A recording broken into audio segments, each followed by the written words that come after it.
and now we're getting it. Now I'm where I want to be. That's the stuff. That's the stuff. Welcome back. I'm Tedward. Welcome to a rainy day here in Asheville, North Carolina, and welcome to the all-new 2023 GMC Canyon AT4X. The AT4X is essentially the fancier, luxurious version of the Chevy Colorado ZR2, which means the most important thing, we're getting a lift, we're getting a wider track, and we're getting these 3-valve DSSV dampers. That is what does the job, because while they make for great off-road dampers, they make for great on-road dampers. If you start going crazy, you're lifting wheels, you need to land, those damper settings in the 3rd valve do all of the work to make sure that you land safely. And it looks so cool, especially in the rear, because you get a full view of this thing back here. Now we're on the big mud tires, and that's fun. And we've got this massive rocker guard, which I have a love-hate relationship with, because this rocker guard is not a good step. But anyway, the AT4X only comes as a quad cab with that bed. It's got the high output 2.7 liter 4-cylinder turbo, making 310 horsepower, 430 pound-feet of torque. It doesn't have quite the towing capacity as, say, the Denali, but this is more of your off-road adventurer, not necessarily what you're going to be taking out on a race car adventure or, you know, towing your mobile home. You probably go ahead and opt for one of these cool tents instead. But anyway, I'll show you around. One of the big disappointments, and I don't want to be too glib about this, but you can only get it in the quad cab with the shorty bed. So that does limit some people's ability to utilize this truck to the abilities that they want in a mid-size truck, because they might want a longer bed. But if we avoid killing this little moth guy here, I can show you some trick stuff that we've seen in these trucks already. We've got our little cubby here, and it has a rubber gasket to seal you from the weather, unless you just let it rain in here, as I'm doing right now. But I think that's a trick little thing. Nothing too fancy, but it does the job if you need it to. Inside, it's a bit tight for some, because this isn't obviously the full-size truck, but I do have that seat pushed quite far back. But just remember, if you need a Silverado in all the space, you get a Silverado with all the space. But for most people, like I said, this seat is way far back. This is not a fair representation of the legroom back here. But if you don't need the full-size Silverado, which I think is a kind of overkill large vehicle, this mid-size AT4X really does the job. And in the GMC trim versus the Chevy ZR2 trim, you get some nicer creature comforts. So let's take a look under the hood. Under the hood, we have our somewhat anticlimactic appearing 4-cylinder, but this has so much low-end torque and power, it really does do the job. I do wish that they made the plastic cladding a little more exciting for, say, the AT4X version of it, just to make it feel a little more special. Granted, it wouldn't add anything, because this is the same power plant that you get over in that Denali, because this is the same power plant that you get in all of the Canyon lineup. And I know some of you do not want a 4-cylinder. You want your 6-cylinder from the last version. But I got to tell you, it's got more power, it's got more torque, and its delivery is incredible, because it's so low-end torque oriented that a little bit of throttle goes a long way. I think you're going to like it if you drive it, even if you're not in love with the sound. Something that's a little strange about this is you don't get the side step, which actually could have come in handy, because this has quite a lift on it. So anyway, let's get out and see how this handles on some off-road trails. So now we're out here on the trails to do some off-roading in the GMC AT4X. This is the high-end, top trim off-roader. We'll get it started up into drive.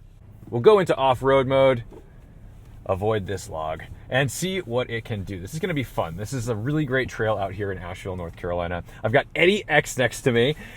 He has had, quite a good time behind the wheel playing in Baja mode, because there are different modes in this. One mode that I particularly like is the Baja mode, because it limits traction control, it seems to send more power to the rear, and it lets you get a little loose. Now the DSSV suspension on this is incredibly capable, but don't think you're getting into some soft pre-runner when you get into it. It definitely still has a bit of rigidity, but what you get is the peace of mind knowing that if you end up airborne, the 3-valve system will catch you nicely. It's ready to damp pretty much any conditions. We've got 10 camera views on this thing. So we can go through here. Eddie, what do I hit? Is it this one? Little camera. Oh, it's the camera down here. I thought it was supposed to be here. Of course. But anyway, we've got all kinds of camera views. This is super helpful to have, especially the front view and the underbody views. And we can wash the underbody view. Which is awesome. That's so much fun because they're going to get muddy today and you can clean them off with the little jets. So big thing on this car, obviously AT4X gets an extra lift above the regular off-road package on the Canyon. So you have 10.7 inches of ground clearance, which is going to do you just fine. It's a little wider, it's a little taller. We've got the beadlock wheels because we're in the Edition 1 right now. But overall, it just makes doing all this stuff so easy. And the little 4-cylinder is so torque happy that when we start climbing stuff or we get into some ugly situations, look at this. This is fantastic. You don't need much for revs. It's like a diesel.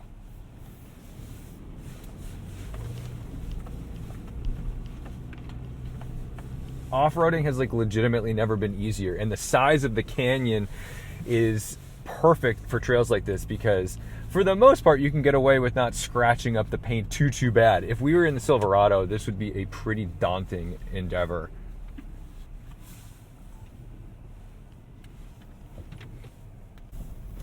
Oh, I like playing in the mud. That underbody camera view just went full dark. It's awesome because if you switch it around, you can see the drive shaft and like you can just really get a good view of everything going on. So if you were unsure if a rock was going to pose a detrimental threat to the continuation of your off-roading adventure, you can actually look at it before you slam into it. That mud does not smell pleasant. This smells so bad. It's to the point where I'm glad I know you, Eddie, because if I were in this car with someone I didn't know, I'd have to be like, it's not me. I didn't do that. We've got some pretty big rocks and stuff off to the side, which, you know, they're not going to do any damage because we've got the rocker guards. And although they make really terrible steps and they're kind of cumbersome for your ingress egress in the vehicle, especially because you don't have a handle here, you've got one there. It would be so much easier to get in and out of this truck if there was a handle here or here. But I do respect the rocker guards today because when we're doing stuff like this, and if I just go offline and do something a little dumb, I'm not going to destroy the chassis of this thing. It's just going to bounce off my nice big steel rocker guard. It'll make a horrible sound. I will cringe, and then everything will be fine. Wow. This is wild.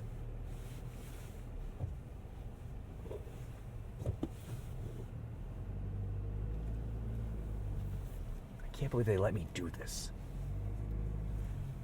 Without any formal training either. I know. Just go. Good luck. I'm just a clown with 2 hands and 2 feet. Yeah. Sometimes these trucks feel like they're just overkill because you're like, oh, of course it'll make it through that, blah, you know. But like, I think I would rather have an overkill off-roader that doesn't get me stranded in the woods than something that I think can make it, doesn't, and requires like a $20,000 tow. Because when things get bad, they can get really bad off-road. Like when you've got like a crummy street car, I'm all about skinny, low grip tires and lightweight and all that stuff. It's fun because it's like the less capable the car, the more fun it is at lower speeds. But when it comes to off-roading stuff, I like having something that's a little more capable because I want the insurance that I'm going to get out.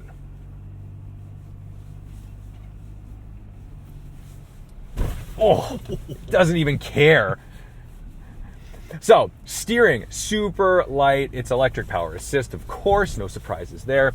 But never do I feel like it's going to just rip the wheel out of my hands. I feel like I just have, you know, as much control as I need. You're not getting like crazy visceral tactility through your fingertips. I can't necessarily tell the texture of what's going on unless I'm slipping those front wheels on some nice gooey mud or gravel or whatever. But otherwise, like, it's nice because you point, you shoot, it goes where you tell it to, and it's not trying to break my thumbs.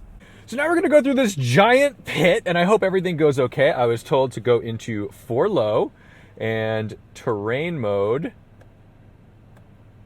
and then lock the front and rears. Oh, I gotta be in neutral. Okay, 4 low. Good.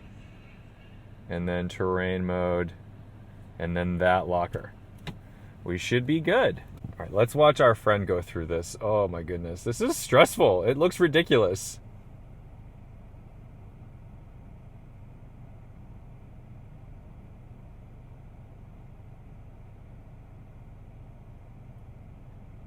Ready, Eddie? Yeah, you can roll the window up. I suppose we should. I already got splashed with mud once.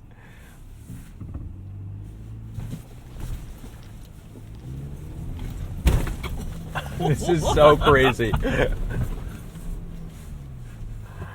Mud pit number 2. There we go. That's the stuff, baby. All right, where is everybody? Where are these trucks? We'll keep going till the end. Wait, did they just keep going? I don't know. No, they left their passengers behind. Oh, they're up there. I see them. Okay. They must have made a lot of room. Oh my God, that felt like a rocker bar. Yep, something hit something. Let's give Baja mode a shot down here. We've got a downhill with a bunch of little hairpins. See if we can shove this front end into some corners and enjoy some loose surface here. Gonna get a little dusty. Don't know how brave the folks up front are gonna be. We'll give them some space so we can have a little bit of a party. We didn't come here to spiders, did we? Ooh, nice. There we go, right into the transition. Get some weight over the front wheels. It's definitely still sending power to the fronts more than I think I would intend for. I want this more in like rear wheel drive, but that's okay.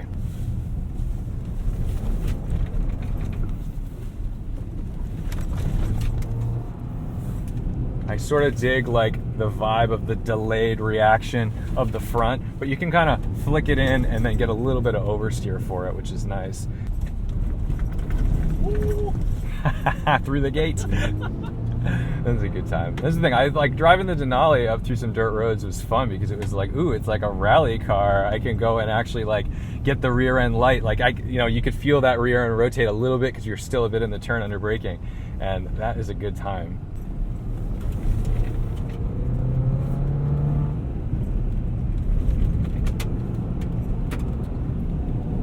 All right, now we're in two-wheel drive mode. Sorry, I thought Baja mode was just going to send it into rear-wheel drive mode, but it's not. And so that's why I'm like, man, I just thought this would have a little more tail-happy under-throttle vibes.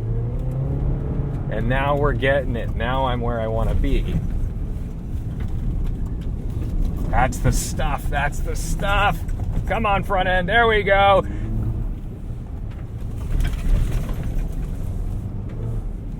And there's our friends.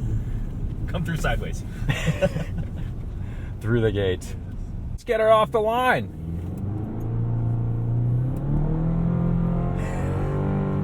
So we're in two-wheel drive right now, so that's why it's having a little trouble finding some traction. But that's kind of nice, actually. I like that you can still do a little burnout in your pickup truck. That's a happy place to be for me. Oh, these DSSVs, nice and smooth, but still noticeable. We're on the mud tires, definitely some tire noise. This is the compromise you make, guys, when you get like sort of an off-roady thing. Brakes feel nice. I actually really dig the calipers up front, but they're nice.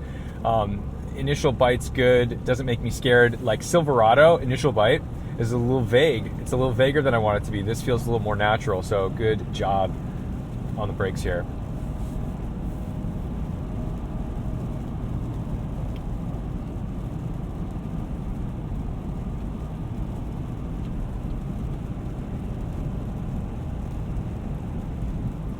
Got some annoying lane keep assist things happening. So if I like veer a little too much to the left to the center line, you'll start to see it will be like, ooh, we don't want that. It sends me back to the middle. It's not too intrusive. And it's also not like one of those scary systems that vibrates on you like crazy, like trying to wake you up if you are asleep. I'm sure that's a helpful thing to do, but when you're not asleep, it is terrifying. So glad this does not have that. In comparison to the Denali, I think this has definitely more off-road vibes when driving on a normal road. You're gonna be aware of these tires, you're gonna be aware of the suspension. For better or worse, I do think the Denali is just like a really nice package. I feel like it does such a good job of being a luxury midsize pickup.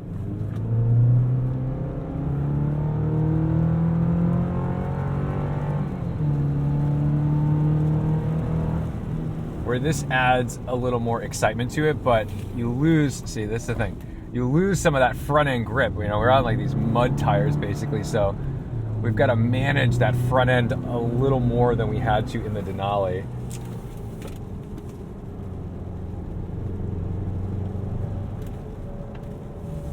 They howl a little bit to let you know they're starting to lose it, but